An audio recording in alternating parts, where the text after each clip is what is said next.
தெலுங்கர்கள் குறித்து அவதூறாக பேசியதாக தொடரப்பட்ட வழக்கில் நடிகை கஸ்தூரிக்கு நவம்பர் 29 வரை நீதிமன்ற காவல் விதித்து எழும்பூர் நீதிமன்றம் உத்தரவிட்டது.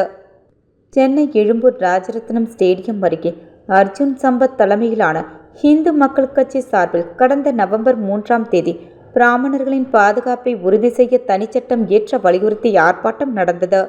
இதில் நடிகை கஸ்தூரி பேசும்போது தெலுங்கு மொழி பேசுவோர் குறித்து சர்ச்சைக்குரிய கருத்தை பதிவு செய்தார். இதற்கு கடும் எதிர்ப்பு கிளம்பியது.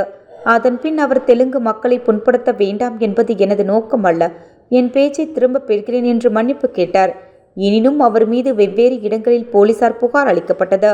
சென்னை, எழும்பூர், மதுரை, திருநகர் போலீஸ் நிலையங்களில் வழக்கு பதிவு செய்யப்பட்டது. அவர் தலைமறைவாக இருந்தார். முன்ஜாமீன் கோரி அவர் தாக்கல் செய்த மனு உயர்நீதிமன்ற மதுரை கிளையில் தள்ளுபடி செய்யப்பட்டது. இதையடுத்து தெலுங்கானா மாநிலம் ஐதராபாத்தில் இருந்த நடிகை கஸ்தூரி நேற்று கைது செய்யப்பட்டார். பலத்த போலீஸ் பாதுகாப்புடன் அவர் சென்னை அழைத்து வரப்பட்டு எழும்பூர் நீதிமன்றத்தில் இன்று ஆஜர்படுத்தப்பட்டார். அவருக்கு நவம்பர் 21 வரை நீதிமன்ற காவல் விதித்து நீதிபதி உத்தரவிட்டார். முன்னதாக நீதிமன்றத்தில் ஆஜர் செய்து அழைத்து செல்ல போது அரசியல் அராஜகம் ஒழிக்க நீதி வெல்லட்டும் என கோஷம் எழுப்பினார் கஸ்தூரி.